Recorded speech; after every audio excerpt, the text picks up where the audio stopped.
एक और प्रश्न है, वो बहुत दिन से दिमाग में घूम रहा है कि जिनके साथ ऐसा नहीं होता है उनका क्या होता है। जैसे अभी हम लोग यहाँ पे बैठे हैं और आप मुझे मिले हैं और मैं आपसे प्रश्न पूछ रहा हूँ, तो ज़िंदगी में जो मेरी प्रॉब्लम चल रही है इस उम्र में, तो आप रास्ता दिखा पा रहे हैं कि बेटा ऐसे नहीं, ऐसे चल सकते हैं। तो मेरी उम्र के जितने भी बाकी जो दोस्त लोग हैं और भी उम्र के लोगों को देखता हूँ, तो उनके पास कोई वैसा गुरु या टीचर, स्कूल टीचर और कॉलेज टीचर तो होते ही हैं, लेकिन जो एक लाइफ टीचर जिसको कहते हैं, ज़िंदगी में राह दिखाने वाला टीचर, बहुत सारी प्रॉब्लम्स हैं कि वो मेरे जैसे लड़के लड़के इस उम्र में, इवन थोड़ा कम और थोड़ा ज़्यादा भी, ना ही पेरेंट्स से पूछ पाते हैं और ना ही टीचर्स में दोस्तों से। वो ऐसा बोला जाता है कि पापा दोस्त बन गए तो पापा से, लेकिन वो होता नहीं है।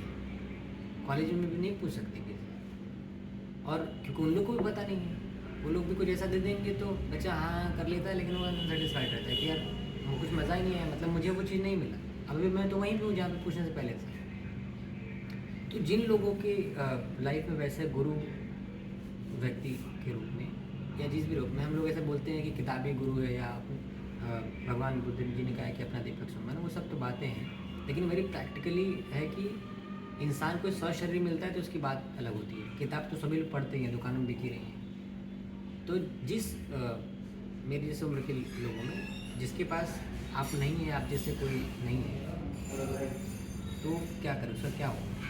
पहले तो मैं आपको लिंग्विस्टिकली करेक्ट करना चाहूँगा कि मैं रास्ता नहीं देख रहा। हम दोनों एक रास्ते पे चल रहे हैं। लक्ष्य सत्य है, लक्ष्य कन्वर्ट करना नहीं है। वहाँ जाने के लिए हम लोग एक विषय पर एक ही मनोभाव लेकर, एक ही इंटेंसिटी लेकर और एक ही अर्थ लेकर ये कर रहे हैं।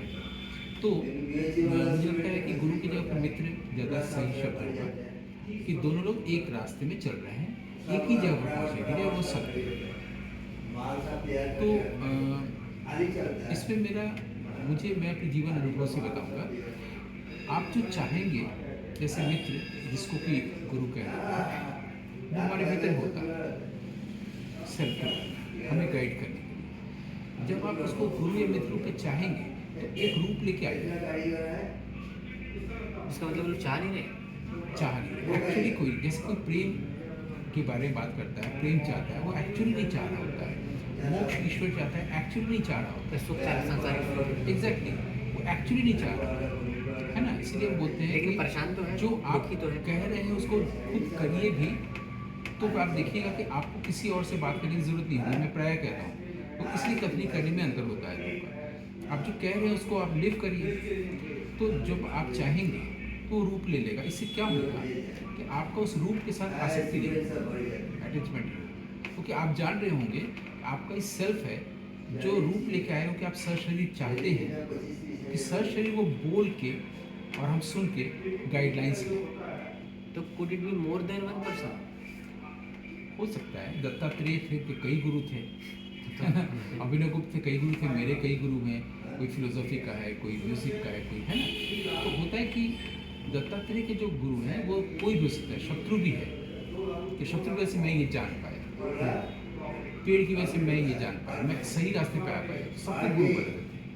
अभिनव गुप्त ने अलग अलग लोगों से पढ़ा था कि एस्थेटिक्स अलग आदमी से शैविज्म अलग, मेरे साथ भी ऐसे। तो इस दृष्टि से, लेकिन मुझे लगता है कि जो सेल्फ है वो ट्रूथफुली आपके साथ है, वो आपको देख रहा है, वो लाइफ। और आप बाहर किसी से चाहते हैं कोई मुझे रास्ता दिखाए, तो अगर आप में ये अर्नेस्ट इन्नेट ईयर्निंग होगी तो वो एक रूप लेके आ जाएगा, इसकी गारंटी। तो चाइनीज जैपनीज कहावत भी नहीं कि when the student is teacher appears when the. बिल्कुल, रेडी होने का मतलब है कि स्टूडेंट रेडी है, वो जो आप सी मारने की बात कर रहे हैं, अगर उसको सचमुच पे चीज़ हो। और ऐसा जीवन में इस तरह से कुछ भी प्राप्त किया सकता है। तो लेकिन गुरु की चाह तब होती है जब उसको जीवन में दुख मिलता है, अदरवाइज कोई तो गुरु को पूछेगा नहीं, एकदम फैक्ट। कोई इनके पास नहीं जाए, कोई नहीं। और इमेज है ना, गुरु के बारे में एक इमेज है, साधु सन्यासी ऋषि मुनि बारे में एक इमेज है, वो इमेजेस हटा देना चाहिए। हम क्या चाह रहे हैं इंपॉर्टेंट है। जैसे हम लोग कोई चीज़ घर में खोजते हैं और उसी से पहले नींद आई थी, तो नींद उड़ जाती है और ढूंढने लगते कहाँ है, वो मिल जाती है। मुझे ढूंढना है, खोजना है किस किताब में कहाँ है, और तब आप कोई भी किताब लेंगे जो आपको बोर लग रही थी वो पूरा पढ़ डालेंगे एक सांस में, क्योंकि अभी आप चाह रहे हैं, ये चाह। तो ये चार फिर कब पैदा होती है, जब दुख नहीं था? अगर आपको कोई चीज़ चाहिए होगा तो होगा, आपको पूछना नहीं पड़ेगा। जैसे आपको भूख लगी है तो पूछना नहीं पड़ेगा कि क्या मैं चाहूँ न चाहूँ, कागज़ में मतलब भूख लग अपने आप, वो अपने आप आपके भीतर से होगा। तो मुझे लगता है कि गुरु की चाहत तभी होती है नहीं, जब इसमें दुख की बहुत भूमिका नहीं है। दुख एक रास्ता निकाल देता है कि तो कोई आप गुरु को फिर क्यों चाहेगा? मन ना चाहे, क्या ज़रूरत है गुरु? दुख है, हाँ, दुख है और वो समझ चाहता रहा है था, कि दुखी है वो तो है। उसको अगर चाहिए कि दुख ना हो, जैसे कि इसको इग्नोरेंस कहा जाए। इग्नोरेंस को समझना चाहिए कि इग्नोरेंस का होना ज्ञान का ना होना नहीं है। मतलब शत्रु का होना मित्र का ना होना नहीं, शत्रु का अपना एग्जिस्टेंस है, वैसे इग्नोरेंस का एक एग्जिस्टेंस है जो हमें जैसे एक मैलिशियस बीइंग, मैलिशियस एग्जिस्टेंस है, वो हमें रास्ता दिखाता है, हमको नॉलेज और सब कुछ देता रहता है, और हम रियल में अनरियल को सच मान लेते हैं। हम इम्प्योर को प्योर मान लेते हैं। जैसे बॉडी इम्प्योर है, हम इसको प्योर मान लिए हैं कि शरीर को कोई क्लेश ना हो, कोई कष्ट ना हो, जबकि ये कांस्टेंट केयर चाहता है। एक मोटरसाइकिल भी नहीं चाहता है, बॉडी कांस्टेंट केयर चाहता है, वो इम्प्योर है, हमने प्योर मान लिया है। तो हमने इम्प्योर में प्योर को देख लिया है। अगर ये है तो फिर हम ऋषि हैं, और अगर प्योर में इम्प्योर को आप देख रहे हैं तो फिर ये सारी प्रॉब्लम्स। ये देखना खड़ी आना चाहिए, और वो देखना आपके भीतर वो लाइट ऑलरेडी है जिसको वो तो बुद्धि फिर कह रहे सबको हैं। मिल क्यों रहा है? सब कुछ वो नहीं चाहते, सब एक्चुअली चाहते वही लाइट, लेकिन उनको उनका इग्नोरेंस इतना डोमिनेट कर रहा है, जो कि हम इविल जिसको कहते हैं, इग्नोरेंस इविल है। वो भी आपको नॉलेजेबल बना रहा है, नॉलेज दे रहा है ना।